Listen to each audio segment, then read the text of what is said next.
Welcome back, Officers Republics, your course Honorable Police Chief APGAINS. Today I just want to talk about something that came out the other day, but I was too tired to talk about it, so we're going to talk about it this morning. Massive buff to free-to-play. Insert complaints about raids and raid rewards ad nauseum, but we now have easier ways to get General Skywalker and Darth Malak. They are still prevalent or present in the guild events, so you're still going to be able to supplement with gas, Hermit Yoda Wampa, Darth Malak, and Rolo shards over here with Get 1 and Get 2 currency as usual. But as we talked about, there's been a massive nerf to these characters, a massive hit to free-to-play for a couple weeks since the raid's been out because we're no longer getting a lot of this currency. But they've gone ahead and kind of supplemented that over here in the Crate Raid store, or I guess it's all raids now as well. So they've incentivized Crate much more. I think this is a good thing. They put so much effort into the Crate Raid, and people were still not super prevalent in it and not really caring and complaining a lot. They did the rework of the reward layout over the different boxes, and now this is a nice little cherry on top. Still doesn't make up for the gear stuff, but having a way to supplement Darth Malak, Gas, Rolo, Wampa shards, and I think Hoda's in here as well, is going to be pretty nice. Now, the one thing is... Actually, I was going to say they did the Mark II currency, but I actually kind of like the use of the Mark II currency here for a lot of players because in the earlier gears, the Mark II is not incredibly... I wish you could click on it and it would just sort by what specific gear piece you're looking at. It's kind of annoying. I know the bottom part is all the currency one, which is nice because that's the stuff that you're going to really want for gear purposes. Actually, I think it already is filtered by... I think I'm just an idiot. Gear 2 is a lot of more higher end stuff that is useful, but also equally as useful being used on Gas, Malak, and all the other Get 1 and Get 2 currency characters. And then I think, at the top is 3, the stuff that they want you to go absolutely hog wild on, which basically is just a way to grind out Relic 8 and Relic 9, which I appreciate. So we're slowly approaching the point. Actually, let me Gyneclomastia keypads for Darth, whatever the frick his name is. Oh, I'm 30 short. That's so annoying. That is incredibly annoying. A nice way to boost the Get 1 and Get 2 characters, which is nice because for a while it was looking like you were kind of going to have to avoid JML and Jabba entirely. Now the prevalence of Jabba is going to increase in the earlier game as a viable raid character, viable TV character, a viable GAC character, of course. So people who are pushing Jabba were at a big disadvantage when the Crate Raid came out, and now it's going to... Stop selling me stuff. Now it's going to be nice that you're going to be able to start pushing this character a lot more because he is probably the most versatile, best character in the game at the moment. His team is a little annoying to relic up and stuff like that just because most of the characters aren't useful until you actually have him, but that's most Galactic Legend farms, so I wouldn't really worry too much about that. So for everyone who was kind of worried about Jabba being unapproachable for free-to-play players, definitely CG is making big steps to push you in this direction, which I think is fantastic. Like I've said, I don't know, since Jabba came out, he is the most important character in the game. The only problem is there's something slightly more important coming in the Leviathan, so my focus is going to be Leviathan and then Jabba, or realistically Leviathan, Rey, then Jabba.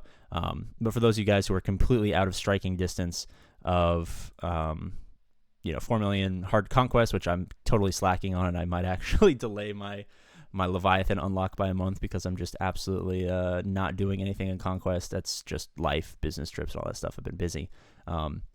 But for other players, the viability of having Jabba as your first Galactic Legend is going to be massively, massively increased simply because he is going to be much more free-to-play friendly to acquire. So a lot of you guys who have been kind of concerned about that, like, hey, I know Leviathan's most important, but I don't really have the stepping stones to get there. Maybe I have one Galactic Legend, one S-tier ship. Maybe I have one S-tier ship, no Galactic Legends. Maybe I have Jedi Knight Luke. I'm pushing JML into Profundity, but I really want Jabba for whatever reason. The viability of farming Jabba earlier in the game has been pushed from hey, probably don't do it from 5 million GP to now maybe you hit 4 million GP, and it's a little bit more viable as a first Galactic Legend or something like that. I think the game is become much more fluid, mostly because of the prevalence of backbone teams, which has kind of been in the last couple of years the core concept behind the farming guide, which allows you to have ship flexibility, Galactic Legend flexibility, as long as you're keeping up with backbone teams. So I think Jabba requiring a backbone team, but also becoming more easy to farm and such a great utility character, PvE, PvP, definitely a huge bonus for players who are struggling to kind of justify farming Jabba. Now, obviously, if I was being smart, I would farm Jabba immediately after Leviathan. I probably would have already been farming Jabba. We lost a bet, so we had to farm Rey. So obviously, I'm a little outside of the ideal farming strategy because I've just been relicking up and gearing up and starring up a bunch of random resistance characters. I'm a man of my word. If I were you, I would recommend not doing this. Yes, Rey is the best character in the game on defense right now. The fucking shenanigans that Rey is accomplishing in GAC is, I don't want to say like unprecedented, but it's ridiculous. So I guess it'll be cool for me, but still, Jabba's going to be way more valuable as a Galactic Legend Rey. So if you're following along what I'm specifically doing, this is probably the one time in the history of this game where it's probably not a great idea to follow me to the T. But that's mostly just because of some stupid scenario that happened that won't happen to you because you guys aren't YouTubers and don't make stupid promises and stuff like that. So kind of to recap everything. Yes, Jabba is insanely more free-to-play friendly. Let me actually pop into the shop and we'll see just like, I mean, you're getting, let me look at rewards real quick. Let me assume we're free-to-play. Our guild is not crazy great. We're getting, I don't know if 90 million is... See, my guild is getting, I believe, what did we get last time? We got a little over 90 and we're 400. So let's just say you're getting 25 million. So you're getting 4850 of the Mark II tokens. You're going to get a little bit as far as... Oh, I forgot to do GAC. You're going to get a little bit as far as get 1 and get 2, which is going to kind of help supplement. But every raid, you're going to be able to acquire, call it...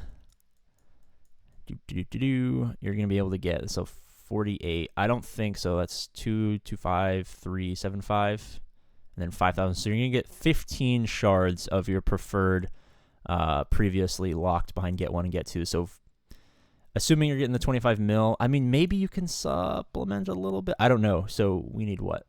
We need 375. We need 1,000. So we need like 150 extra. Am I crazy? Is that the right number? 150 extra Mark II.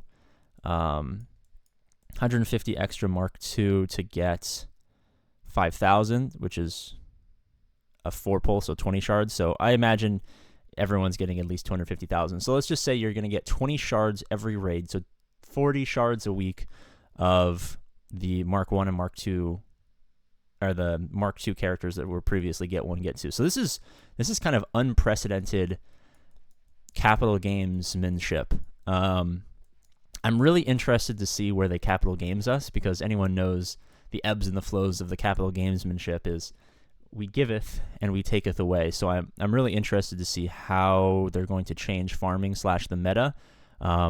I imagine it's going to be a lot more, since they're kind of eliminating the gear crunch to gear 12. I think there are going to be a lot more relic requirements in places where there wasn't previously relic requirements. So kind of look out for that. But all in all, a fantastic update, and I'm pretty happy until we get absolutely, gotten on the back end. But I'm going to cautiously be optimistic that won't happen. I got to get out of here. Subscribe. Let's get 27,000 subscribers. As always, I love you, and I'll see you later.